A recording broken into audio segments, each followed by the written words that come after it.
Good afternoon, everyone, and happy Wednesday. Welcome to the 2019 Harmony webinar series. My name is Christy Weeks, and I am the Digital Media Manager for Harmony Foundation. Today's presentation, Moving from Annoyed to Impactful, Working with the Selfie Generation, is presented by Paulina Siegel with Courageous Paths Counseling in Denver, Colorado. For those of you who are new to Harmony Foundation, we are nestled on a 43-acre campus in the Rocky Mountains just outside of Estes Park. Our Colorado residential rehab offers comprehensive treatment for adults and their family members. Who is Harmony Foundation? Our why factor. We believe that long-term recovery from alcohol and other drugs is possible. And how do we do it? As a place between two worlds, our location in the Rockies provides a safe and quiet respite from the pain of addiction. With 50 years of treating addiction, we have fostered a generation of long-term recovery who supports our clients and families for a lifetime. Harmony staff at all levels of the organization work together to create a community of recovery support that is long-lasting. Who are we? We are a 70-bed residential treatment program. Again, located at the base of the Rocky Mountain National Park in Estes Park, we offer an evidence-based 12-step program that is gender responsive. To learn more about Harmony Foundation, we invite you to visit us at www.harmonyfoundationinc.com, or you can contact our admissions staff at 866-686-7867. As we roll through this presentation, there are a few housekeeping items I'd like to go over with you. First of all, you will be receiving an email within an hour after the presentation.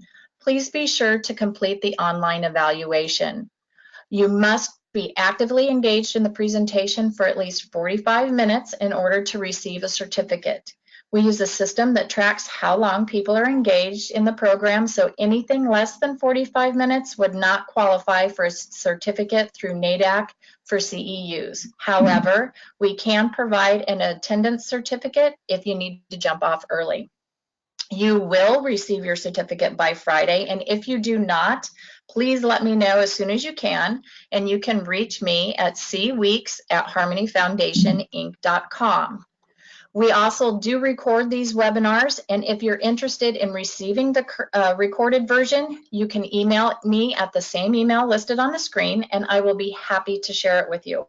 Or you can find it on our website under the Professional tab, where you can also find all our previous webinars.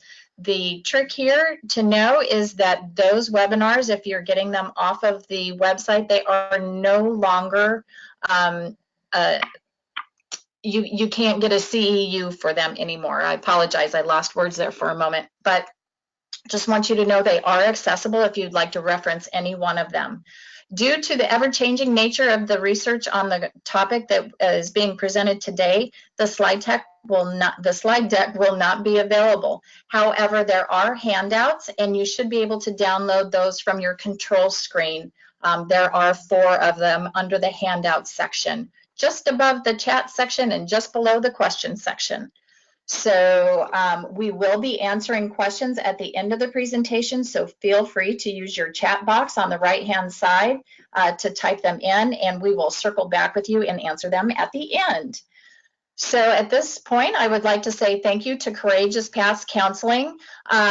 You can learn more about them at www.courageouspathscounseling.com. And from Courageous Paths Counseling, we have Paulina Siegel. Paulina is a licensed clinical social worker, certified addiction counselor, and master level trained mindfulness instructor. Paulina began her clinical career working with Gen Z and Millennials struggling with the mental health and/or addiction, and had the privilege of working with these individuals throughout her 6 years in community mental health. After leaving community mental health, Paulina launched Courageous Path Counseling in the Wash Park neighborhood and exclusively serves 15 to 39-year-olds. She utilizes a generational approach to address the unique needs of Gen Z and Millennials while publicly speaking about the generational research across the United States.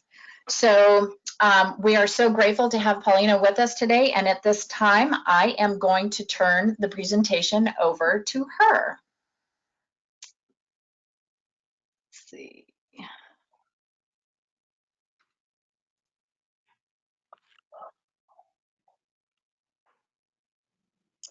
All righty, can everyone hear me? I just want to make sure. Christy, can you hear me? I can. Excellent.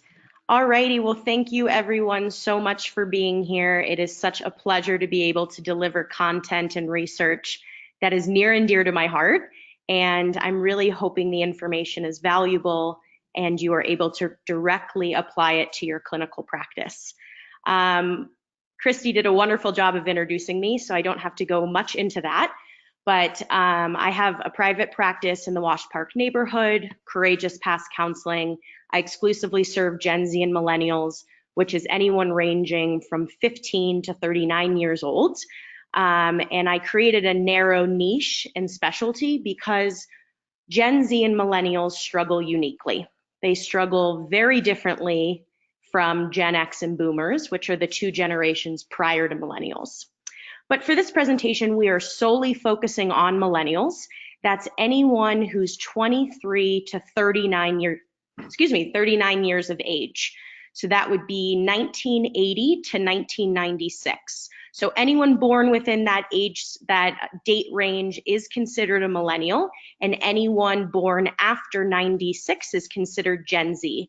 So all of this presentation is focused on millennials, and the entire presentation is comparing millennials to Gen X and boomers, the two generations prior to millennials. So any information you're learning today, you can think about them for any of your clients that are 23 to 39 years of age. So I want to jump right in since we have a limited amount of time and I want people to be able to ask their questions. So please type in your questions to the question box on your panel and I will be happy to answer them at the end. I chose this title intentionally, Moving from Annoyed to Impactful, Working with the Selfie Generation. I chose this because I kept hearing over and over from mental health and addiction professionals that they didn't understand millennials and they were frustrated and annoyed and confused. And the whole purpose of this presentation is if you're experiencing those, right, feeling frustrated, annoyed, or confused, I want to help you move that experience into feeling like you can make impactful work with your millennial clients. So I'm hoping by the end of this presentation, you have more insight, you have more clarity, and you're able to work with your millennial clients differently now that you have this research knowledge. Well, that's odd. There we go. So a lot of this information comes from the research, and I would say probably about 95% of this comes from generational research. So a lot's going to be coming your way, and it's a lot of information to store in your brain. So I created an acronym. This is not an acronym from the research. I created it myself. VISION, V-I-S-I-O-N. What this acronym will do is help us navigate this presentation. So each letter in the acronym stands for a characteristic of the research. So as we segue through the presentation, we're going to cover the values of millennials, the beliefs, the perspectives, the outlook that this generation holds on average. We'll segue into I, individuality. So we're going to talk about why millennials value self-focus, the reasons behind the shift towards individualism, increase in tolerance. We'll get into S, which stands for stressed. This section covers the mental health issues that millennials face, as well as the substance use disorders that are specific to the millennial generation. We'll then get into I, which stands for instability. This is the part of the presentation where we're going to talk about the economic disadvantages, the expectations that millennials held, and then the reality of the world. And then O and N, owning discomfort and narrow expectations. This part stands for what we can do as mental health and addiction professionals to increase treatment outcomes with our millennial clients, 23 to 39-year-olds. So this is the section where we're going to talk about what can you do differently as a clinician or a helping professional to be able to work with millennials more effectively and reach those outcomes that are so important. What we see in the research is that millennials are the first generation to disown social approval. So millennials care far less about what other people are thinking, other people's opinions. We just don't seek out that social approval like Gen X and boomers did, or at least to the same degree. And what we've seen in the decline in social approval is that there's an increase in individualism. Millennials are one of the first generations to fully and wholeheartedly value individualism. In past generations, duty and responsibility were the most important things that individuals valued. But today we're driven by our individual needs and wants, and there's a big shift in that. So again, Gen X and boomers were more concerned about duty and responsibility, whereas millennials are putting a lot more emphasis on self. However, it's important to note that millennials were taught to be independent and self-reliant. So the independence and self-reliance that we embody is something that we were taught at a very young age. We were taught to always pursue happiness above else. So millennials are often questioning, if I make this choice, will it fuel my happiness? If I make a different choice, will that fuel my happiness? So we're very happiness conscious. We were taught to be different and to stand out, and our boomer parents, instilled that value in us to carve our own path and be able to be unique and different. In addition to the decline in social approval, we see an emphasis on self-focus. Baby boomers were the pioneers of self-focus. They taught us to value putting attention towards our own self and our own needs. Millennials were taught as children to put themselves first. So we have a lot of stereotypes. I'm sure everyone can be nodding their head to this. We're lazy, we're entitled, we're selfish. These stereotypes, although might have a bit of truth, I can't say that those labels are helpful necessarily, but what these stereotypes neglect to see is that these attributes that millennials embody were taught. We learned from our parents, from psychologists, from the education system on what to value, and then we followed suit. So I'm going to throw out a couple of common sense advice that we all hear often. And I want you to notice the trend in what I'm about to say. Just be yourself. Believe in yourself. Express yourself. Respect yourself. Be honest with yourself. I know that I can't hear anyone in the audience, but what do we all notice about this? Every single common sense advice I just gave you ended in yourself. So we see that self-focus has been emphasized very heavily.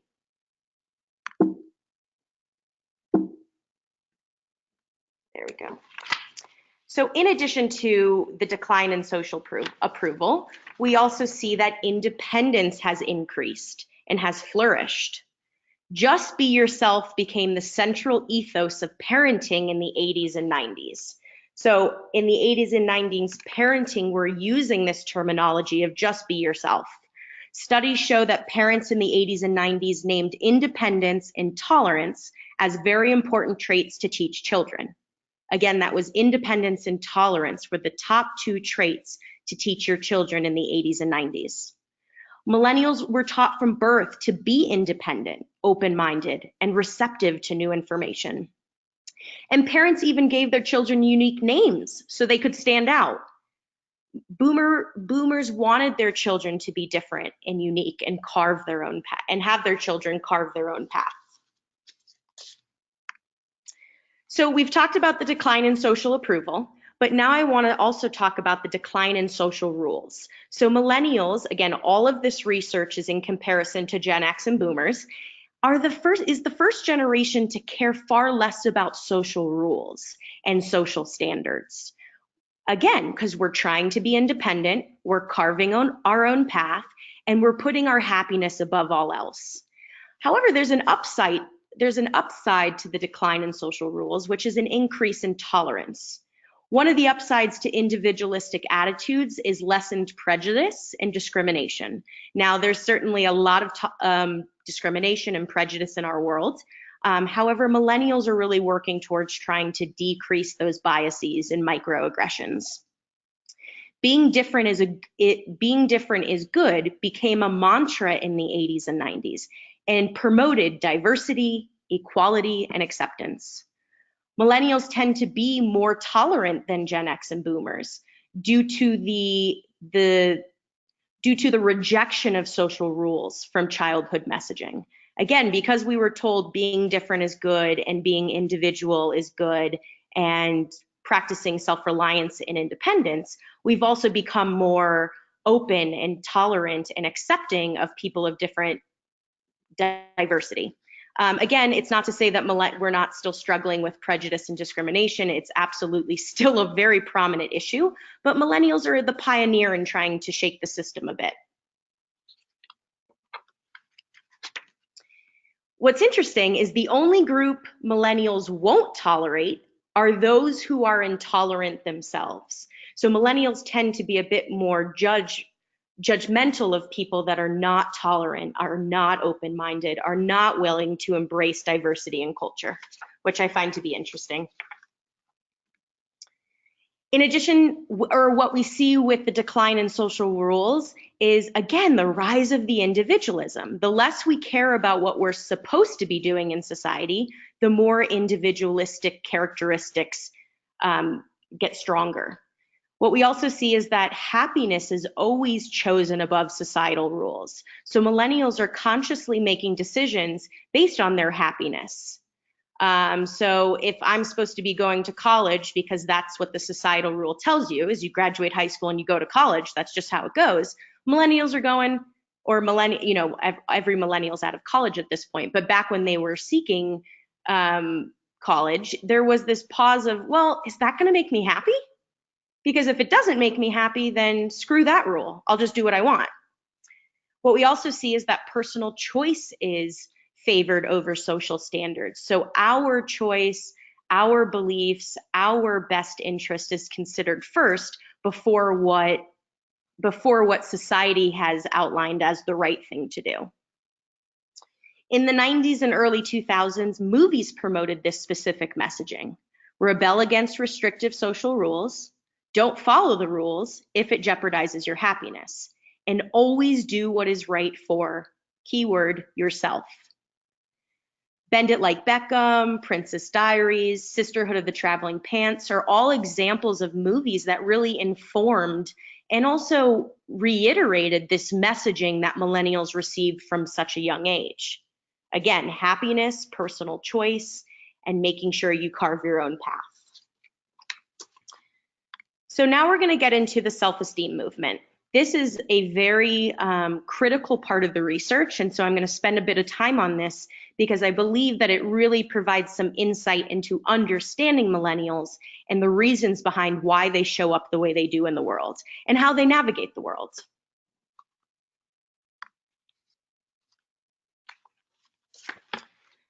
Millennials were, as we know, millennials were born into a world that celebrated the individual. The number of psychology and educational journals devoted to self-esteem doubled between 1970 and 1980. Journal articles on self-esteem increased another 52% during the 90s. So what we can see is the self-esteem movement blew up. It was in parenting books, it was installed into the education system. Psychologists and researchers were promoting the self-esteem movement. So boomer parents were bombarded by this message that you have to make sure you raise a child that feels good about themselves. Even books promoted this. There's two famous books called I Am Lovable and Be a Winner. I believe one of them rolled out in the 80s and the other one in the 90s, but even the books that we were reading to millennial children was geared towards self-esteem. What's important to note is that the self-esteem movement rolled out into the education system. In the 80s and 90s, the education system, researchers and scholars truly believed that high self-esteem would lead to specific outcomes. So I want to speak to those outcomes. Again, researchers, scholars, parents believed that if we developed a generation that felt really good about themselves, that had high self-esteem, it would lead to better grades, improved work performance, and better life and emotional coping skills. So the self-esteem movement had beautiful intentions for this generation and believed that very favorable outcomes would be produced if we made sure to instill self-esteem in the generation. The education system was more concerned about creating a positive environment and keeping students happy than they were about correcting students' mistakes. So again, if we're trying to make sure the generation has the highest self-esteem and each person feels good about themselves, teachers began to pull back from providing constructive criticism and feedback because they were trying to preserve self-esteem. And that will all come together as I move through this presentation. So let's just do a quick comparison to the self-esteem in comparison to Gen X and Boomers. What research shows is that millennial self-esteem is higher than 86% of boomers. Millennial self-esteem is higher than 63% of Gen X. And a study was conducted in 2008 where the majority of college students landed a perfect self-esteem score, which was a score of 40. So some of the stereotypes we hear is that, millennials are struggling with self-esteem, they feel really poorly about themselves, and that's not what research confirms. Research actually demonstrates the contrary, that we do feel really good about ourselves because of what the self-esteem movement created. So let's go into the self-esteem curriculum a bit further. Teachers and educators didn't want to hurt their students' self-esteem. So this led to nonstop recognition. And again, there's a lot of commentary and funny memes out there about millennials and their self-esteem. But if we strip away the humor of it, let's look at it objectively. If teachers and educators and parents are trying to preserve self-esteem, it led to this constant praise. And in the 80s and 90s, grade inflation occurred. Grade inflation occurred because teachers were giving far more A's. And in fact, the number of A students nearly doubled, and this was not due to improved performance or increased study time. Grade inflation occurred because teachers were giving out more A's to make sure that students felt good about themselves and that they didn't feel singled out. Grade inflation also led to academic boredom. So a question that I'm going to pose to you all today to reflect in is, why put in the extra effort to be in the top 5 or 10% when 1/3 of students are already receiving A's? Why show up and try harder when you're already receiving the praise and recognition for doing the bare minimum? So you can see on this slide, I wrote, how interesting could school possibly be when there's little reward for stellar performance? Because everyone was receiving recognition to preserve self-esteem. So let's do a quick analysis here. Remember, the self-esteem movement believed that it would lead to increased grades, it would lead to better life and emotional coping skills, it would lead to better work performance. But as they've been able to study millennials as they've gone through adolescence and young adulthood, is they see something that is quite shocking, which is that there is no correlation between self-esteem and better grades, improved work performance, decreased violence, less cheating in schools, or better life and emotional coping skills. So self-esteem does not allow us to get better grades. It does not impact work performance. Self-esteem doesn't decrease violence, and it certainly doesn't prepare us for life and emotional coping skills. So although the self-esteem movement had really wonderful intentions, the research showed that there was no correlation. The self-esteem movement taught millennials that their achievements are less important than being inherently wonderful.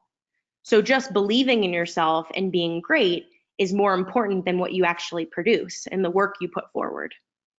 Another question that I'll throw out for people to play with is, if you feel great about yourself, even when you've done the bare minimum, why do more? Why show up if you already feel good about yourself? What we know in research is that humans develop true self-esteem from behaving well, achieving accomplishments, and honing talents. That is the authentic way of creating self-esteem, is through showing up and producing work, and discovering and honing in on talents. So I'm not here to say that we should create a generation with crappy self-esteem, but what I believe is we need a happy medium. You're not a failure for 1 or 2 bad grades, but you're also not a champion for not studying at all. So what happened is the self-esteem movement overcorrected. And if we want to prepare future generations for more success, we want to kind of scale back and get a little bit more in the middle or the gray zone. And what research has shown us is that self-control, or the ability to persevere, is a much better predictor of life outcomes than self-esteem alone. So again, that self-control and the ability to persevere is much better indicators of life success. Millennials who have high self-esteem built on shaky foundations will often run into trouble when they encounter the harsh realities of the real world. So you have a whole generation that feels hunky-dory about themselves, but when they enter a world that has where they experience adversity, where they experience critical feedback, where they experience criticism, that is shocking for a millennial because they weren't prepared for that reality. And sadly, the self-esteem movement leaves kids ill-prepared for the inevitable criticism, failures, and adversity that life brings. No one prepared us for how tough life was. And I don't say that as a poor us, but more objectively of what we learned and what was instilled didn't prepare us for the crap that comes our way in life. So now we're going to segue into a new section. This slide says, dream big, kid, you can have it all. So these are some of the culturally embedded messages that millennials learned from birth all throughout their adolescence and into their young adulthood. So you can see in this picture, it says, you can be anything you want to be, no limits. So let's talk about those culturally embedded messages that millennials learned. So a lot of this is stuff that you hear and probably say to your peers or even to your own children. You can be anything you want to be, follow your dreams, never give up on yourself, you are uniquely special, and there are no limits. So this messaging really penetrated deep into the millennial psyche. And there are consequences to these cultural messages that we learned and certainly affect how we show up in adulthood. I want to point out the key to success is not hard work, performance, or tremendous effort, but instead believing in yourself. So millennials were taught that just by believing in themselves alone, that would be enough to prepare them for life and be able to prepare them in a way where they are successful. So that messaging has implications to it, which I can all imagine you guys are thinking. What we know is books have even used these phrasing 12 times more often in the 90s than they did in the 1970s. So the bullets on your slide, those are the phrases I'm speaking to, 12 times more likely to be used in the 90s than in the 70s. Let's talk a little bit about the aftermath of the self-esteem movement and the aftermath of these culturally embedded messages. So the first thing we see in research with millennials is that millennials have grand expectations, or what we also call lofty ambition. And we've also been conditioned to hear that failure is not an option because believing in yourself and having high self-esteem would be enough to be successful in the world. So typically when I do this presentation in front of an audience, it's a bit more interactive, but due to this platform, I won't be able to hear anyone's responses, but I'm still gonna throw out some questions. So please think of the answer in your mind, even if you can't say it. So they did a study in 2012, and they wanted to assess the expectations and ambitions of millennial students in high school. So they asked these students, how many of you believe that you will absolutely go to grad school? Like no questions asked, you're gonna go to grad school. So I want you to, for a moment, to think of what percentage of the number of students believed they would absolutely go to high school. Think about that number in your head. Okay. 58% of high school students expected to go to grad school. So these individuals had no doubt in their mind they'd be able to go to grad school with ease. Now I want you to think of the number of how many actually went. So what percentage actually went to grad school? The number is 9% actually went. So we have 58% of students said, absolutely, I'll go to grad school, and only 9% went. So there's a discrepancy in that number, right? It kind of highlights this lofty ambition. Now, just to put in comparison, 40% of high school students believed they would go to grad school in the 1970s. So it jumped from 40% of boomer high school students believed they'd go to grad school to 58% of millennials believing they'd go to grad school. So now I'm going to continue to work through these numbers. So they did another study that asked high school students, how many of you anticipate working in a managerial job, a professional job, once you graduate college? How many do you, so now I want you to think of that number, the percentage of people in high school that absolutely thought that they would work in a managerial job after college. Think of that number. The number is 68% of high school students believed that they would work in a managerial job after graduation from college. Now I want you to think of the number of how many of them are in managerial positions after graduating college.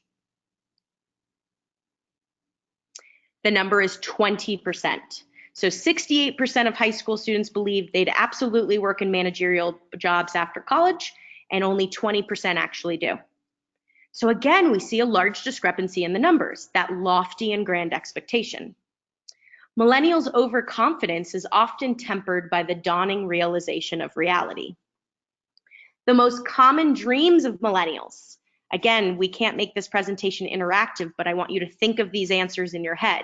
What do you think the most common dreams of millennials are? Research shows us that the most common dreams are acting, sports, music, and screenwriting. Now, some of you may be smiling because acting, sports, music, and screenwriting are not common professions, right? They're pretty niche. And so if that's the most common dreams of millennials, and we all know that it's a pretty hard field to get into, it's really hard for millennials to accept the challenge of defeat and failure, that what they dreamed about, and again, remember, they were told to follow their dreams by their parents and by educators and by systems, is that when they follow their dreams and realize, well, shoot, I can't be an actor, a sports player, a musician, or a screenwriter, it's defeating. What we also see as the aftermath of the self-esteem movement and the culturally embedded messages is extending adolescence. So millennials are postponing adult roles.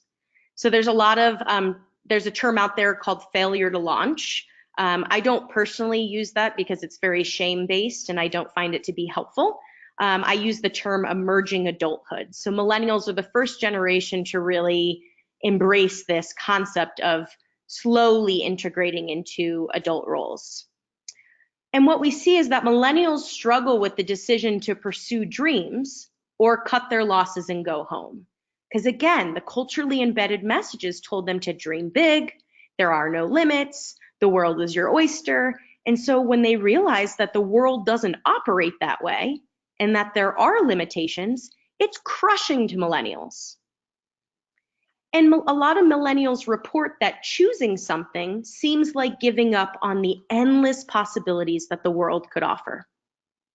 So as mental health and addiction professionals, we need to help millennials claim something, and we need to help them cultivate realistic expectations, because what we were told would happen didn't happen. And that's painful for many millennials. Additionally, millennials don't want to settle for ordinary things. Millennials are not looking for a job, but instead for a calling that is going to be an expression of their identity. So a lot of the boomer generation and the Gen Xers were okay going to work, sleep, repeat, work, sleep, repeat. Millennials are not standing for that anymore, and they're not willing to do things like that. They want something spectacular. They want something that speaks to their purpose and identity and expression. which is unique for our generation in comparison to Gen X and Boomers. In addition to extending adolescence, we also see that it has a major impact on relationships, specifically intimate relationships. 44% of millennials believe marriage is obsolete. And delaying adulthood also has psychological consequences. So because millennials are postponing adult roles, we see in the research that millennials tend to be less responsible, less organized, and more emotionally dysregulated. Again, in comparison to Gen X and Boomers, the two generations prior to millennials. In addition, we see hunger for fame. We are a generation that lives by inspirational stories, that seeks out glamour and fame. Millennials assume that success will come quickly. 51% of millennials said that the most important goal was to, quote, become famous. 51% of millennials said this.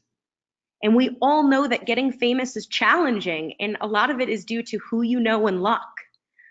81% of millennials said, quote, getting rich was important and valuable.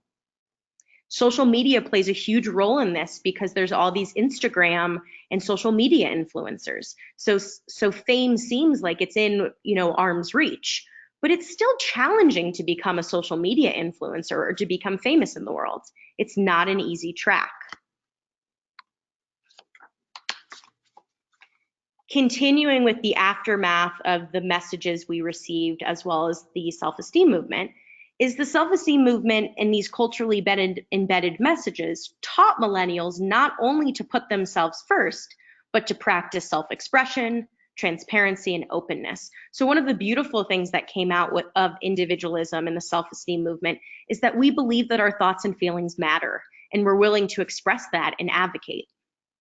Another mantra that we learned is love yourself before others. This mantra promoted that you should have your own life and identity first before you can settle down with anyone else. So that kind of feeds into that 44% that believed marriage is obsolete. We have a bunch of millennials that are trying to get their shit in order, and they're very fixated on perfection of I have to have a house, I have to be financially stable, I have to have X, Y, and Z, that we're pulling away from connecting with intimate partners. And it's leading to a lot of people feeling lonely and isolated because dating is tough these days.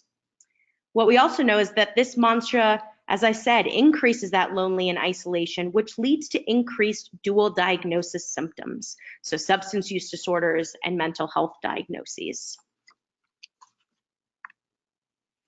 In addition, we see an appearance fixation, or the appearance obsession is what the research calls it. And these are the outcomes of self-focus. Millennials equate looking good with feeling good. And remember, we do whatever makes us feel good or happy. We've seen that plastic surgery rates have increased astronomically with millennials because of the mantra, if it makes you happy, you should do it.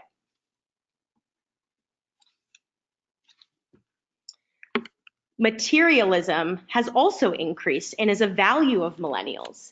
82% of millennials believe it's important to be well off financially, and 75% of millennials believe it's important to go to college only to, quote, make more money. 45% of boomers believed this statement in the 1970s. So 45% of boomers in the 1970s believed you go to college to make more money, and 75% of millennials believe that, right? So we see a big shift in materialism. And again, materialism is the outcome of what? Practical self-focus. You want more things for yourself. So now we're segueing into the vision, the letter S, which stands for stress. This section is going to talk about the mental health disorders as well as the substance use disorders that are specific to the millennial generation, those 23 to 39-year-olds. Research shows that 1 in 5 millennials report experiencing depressive symptoms, 1 in 5. Depression diagnoses have increased 47% from 2013 to 2016. 30% of working millennials experience anxiety symptoms daily, and 61% of college students suffer from daily anxiety symptoms. Now, we're talking about college students when millennials were in college, not the current college students. So just keep in mind, this research was when millennials were in academia. So one of the outcomes of this presentation was really to learn what are millennials struggling with most when it comes to stressors.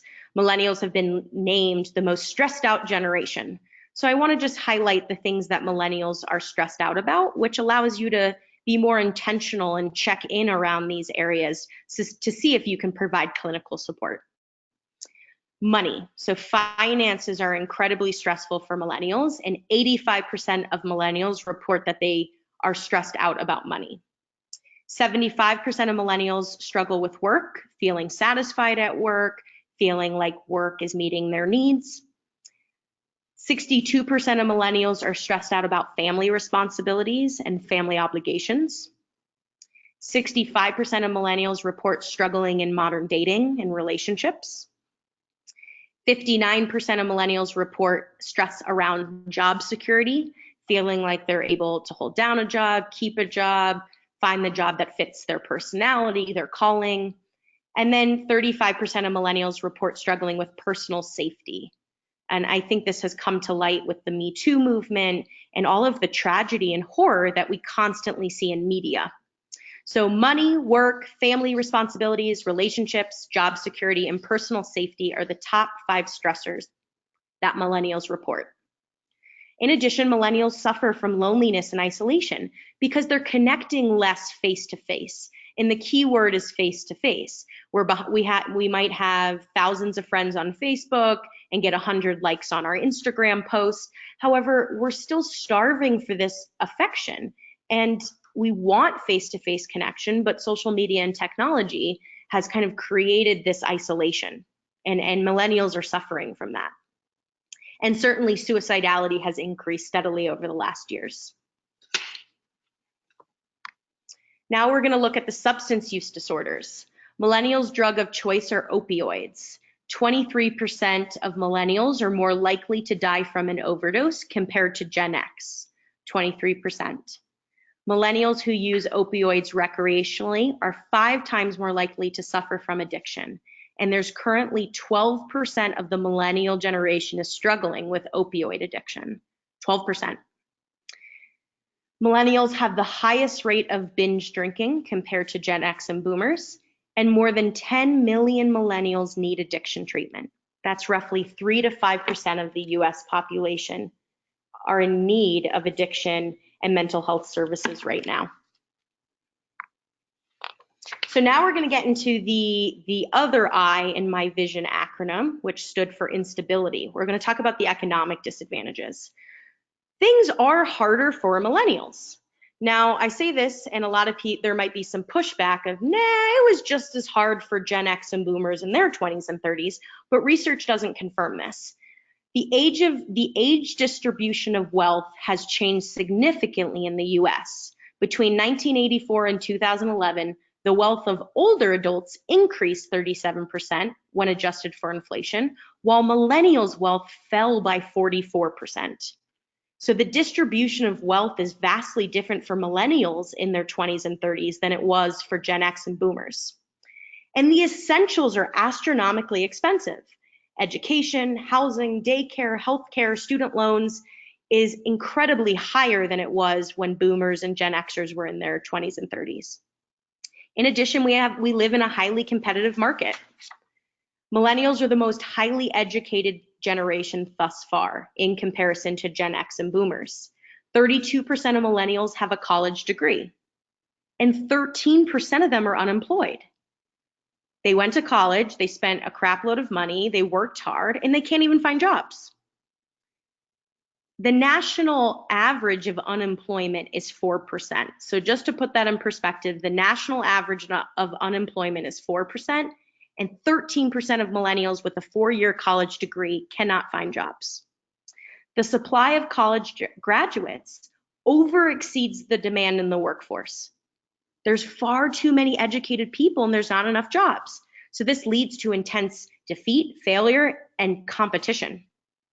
Millennials feel screwed no matter what they do, right? They were told to follow a specific course. They did it. And then they entered a world that didn't produce what they thought would happen. And that leads to depression, anxiety, and excessive stress. So this picture, I think, really sums it up. We're defeated. We're really rocked because what we told would happen in life didn't. We were told that the world was our oyster, there were no limits, we could have anything we wanted to be, and we entered a world that doesn't operate like that. And so in the world of individualism and consumer longing, millennials were taught to expect more. Remember, millennials were taught to follow these culturally embedded messages, and they embrace those messages. And so the defeat that millennials feel is heavy and real. And this messaging from childhood is not always attainable, right? All of us know that the majority of people aren't going to experience no limits. There are limits in life. There is defeat. There is consequences. There are failures. There are letdowns. That's how this world works. But we just weren't prepared.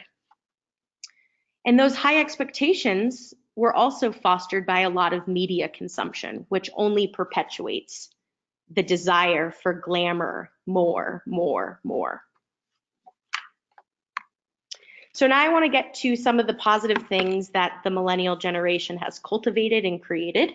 And I think all of us can feel very proud of being pioneers when it comes to tolerance and acceptance. The research calls this the equality revolution. So I want to be clear that this section does not neglect the fact that discrimination, microaggressions, and general prejudice still strongly exist within society. However, millennials are working hard to fight for love, equality, and cultural diversity. So we've got a long way to go, but our generation is the first to take this seriously, and we're really attempting to shake the system a bit. So the first thing I want to focus on is there's been an enormous shift in the LGBTQ community, and certainly towards the attitudes towards this community. In less than 2 decades, those supporting gay and lesbian rights have become the majority. 2/3 of millennials in 2013 supported same-sex marriage, and this number has only risen over the years.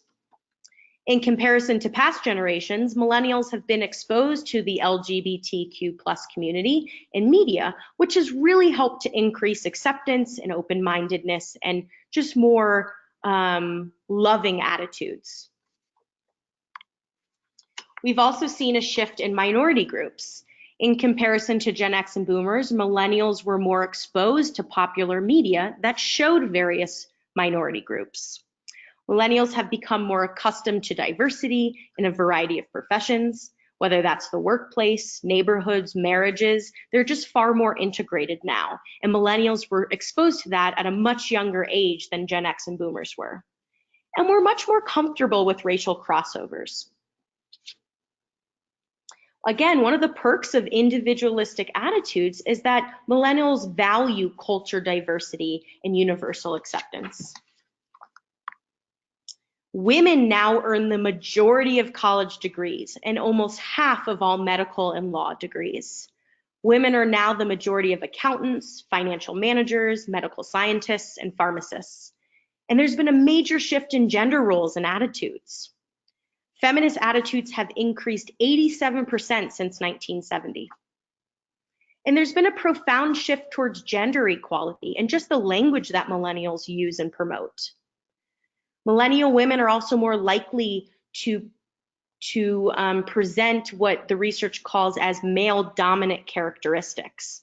So millennial women are far more, I guess in the research, willing to embrace male characteristics. Some of those are competitiveness, independence, self-reliance, ambition, forcefulness.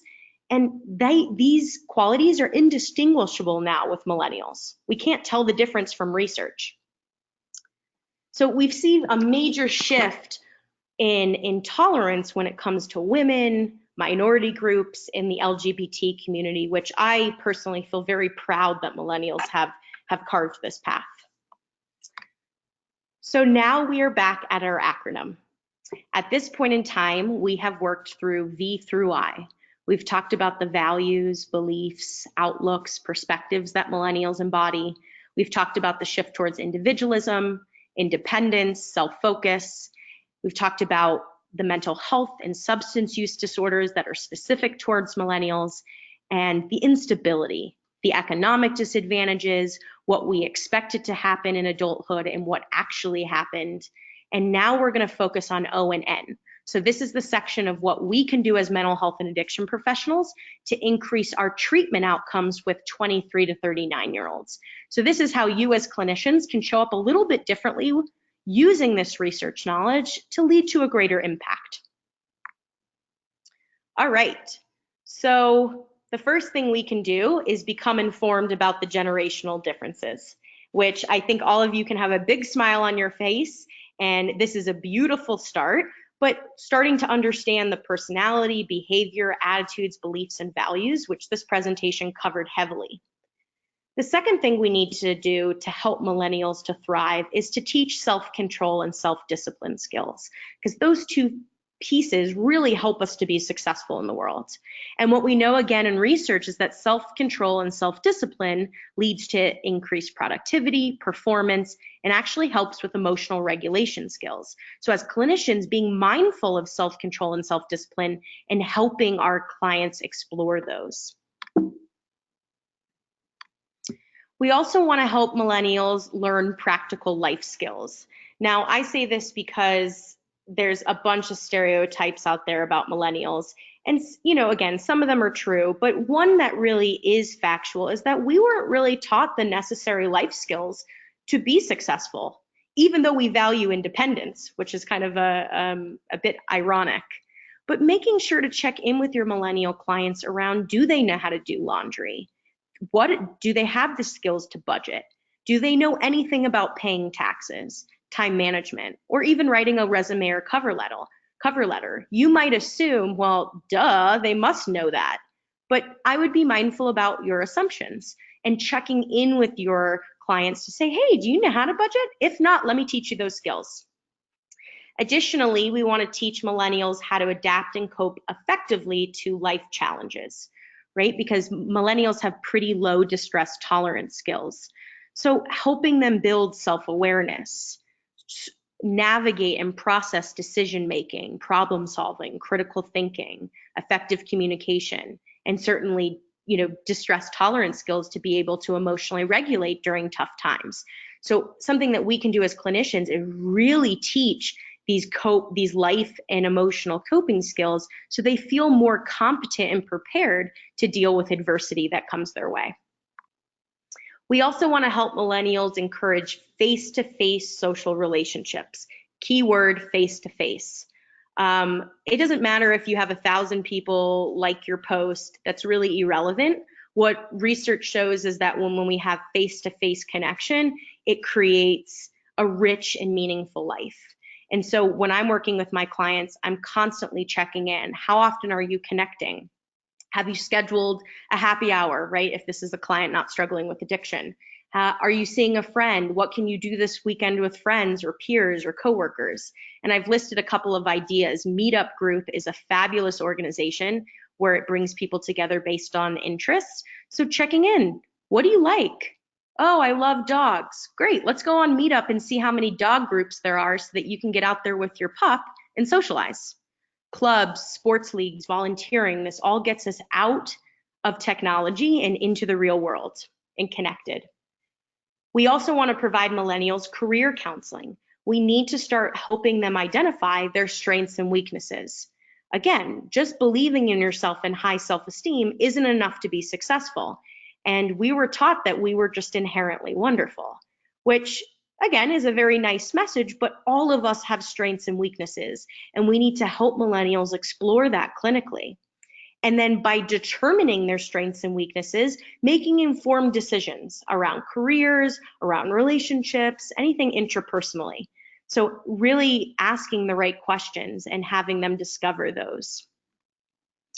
We also want to help millennials cultivate realistic life expectations, right? The workforce and dating and interpersonally, our expectations for life isn't what ended up happening. And so a lot of our expectations aren't what happened, right? It's not what came to fruition. So we need to help them be realistic about the workforce and how to navigate the workforce. dating within themselves. I'm kind of zooming through this last piece because I want time for questions, so I do apologize. But the other thing we want to help millennials do is decrease exposure to social media. We want them to decrease screen time because there's a direct correlation between how often someone is online and their mental health and substance use. So helping them create a social media boundary contract where they're working towards decreasing their screen time and exposure. I typically shoot between 20 to 30%, which is 2 to 3 hours less. And I help my millennial clients create this plan. So just because I would like us to have questions, this section just talked about some of the modalities that I use with clients. And let me just check to see if there's any questions that have been posted. Okay, there has been. So at this point in time, okay, we're gonna skip this section because I know we have to hop off soon, but this is not research-based. This is just my own success with modalities. So I'll say to folks that if you are interested in the therapeutic modalities, let's hop on the phone at a different time and I can walk through these different modalities with you so you feel like you can utilize them. But that is essentially the presentation. Please reach out. I am more than willing to have coffee, to brainstorm. I want you to feel like you're making a greater difference with your millennial clients. So again, if you want to know about the therapeutic modalities, just give me a buzz. We'll talk about it. But I'm going to let Christy ask these questions because I think it's important. Thank you all. Thank you so much, Paulina. So as I'm going through this first couple of questions, and there are just some statements integrated into there, I'll give the rest of you a chance to type any additional questions you may have, and we'll touch on those as we can. Let's see, Barbara Lewison commented pretty early on, and she would like you to speak to the college kids that are wanting to drop out because it's too hard in order to just have an easy job and play video games. How do you go about that one? So let's keep in mind that that's Gen Z. That's not millennials at this point, because anyone in college is our later Gen Zers. I just wanted to kind of name that for a moment. But I think, Okay. That's where the distress tolerance skills come in, and the life and emotional coping skills, that if they're struggling in school and they're identifying it as too challenging, helping them be able to create the space to work through the discomfort versus avoidance. Because saying, well, screw it, I'll just get an easy job at McDonald's or I'll just play video games is avoidance strategies, right? I don't want to have to feel the discomfort I'm feeling. So I think the biggest thing you can do as a clinician is help them learn how to sit in discomfort and explore that the longer they sit in it and the more familiar they get with discomfort, the more tolerance they build to it, and it doesn't seem to be such a barrier in moving forward. So that's what I would say for that question. Thank you. Rebecca has asked if you couldn't drop back to the slide before this for just a second. She would like to see your modalities. Thank you. And then while we go on here, Liana wants to know, does this apply to millennials around the world or just basically the United States? Yep, that's a great question. So the research that I pulled is all from the United States, the UK, and Australia. Which, if you're interested in looking at the literature, in the handouts on your panel, there's a document called Works Cited. If you click on that and download it, it will tell you every research study that I jumped into and pulled for this presentation, so you can look into that further. Perfect. There is one other question, although Jamie Sweegarden was unable to stay with us. I think it's a valid question. She says, you talked about how social approval has declined in millennials. Can you speak to the research around social media and the validation sought through that venue for social approval? It would seem to me there are some aspects of social media that would increase a millennial's desire for social approval through likes and other validation. That's actually a beautiful question, because when I said the decline in social approval, it was more of the societal scripts that we find ourselves following. Now, if that makes sense, go to college, get married, have children, right? There's certain steps that we have outlined as a society of the right thing to do. But on the other hand, social media, we're absolutely seeking approval. And I think that that's where the literature has a contradiction in it, that we base our value and our identity off of how many people commented and liked. And so I would agree with her wholeheartedly that we are seeking out approval in that way. However, generally speaking, we've pulled away from social approval. Thank you. There is another question. I'm going to go ahead and throw it out there. Seth Harris wants to know if there's any evidence that supports the notion of exennials. No. Paulina, nothing. Yeah. I'm sorry, I didn't mean to cut you off. I was just going to say thank you so much. Y'all, if you are interested in this, I do have a recorded version I'm happy to share with you. Please stay tuned for our next webinar. Details will be released very soon. Please, please, please fill out the survey. We need your feedback. We want to continue to grow this webinar, and we want to make sure we're covering topics that are important to you. Paulina, this was an amazing webinar. Thank you. And on behalf of everybody at Harmony Foundation, thanks for participating in our webinar series, and we hope to see you next month. We hope you have a great day.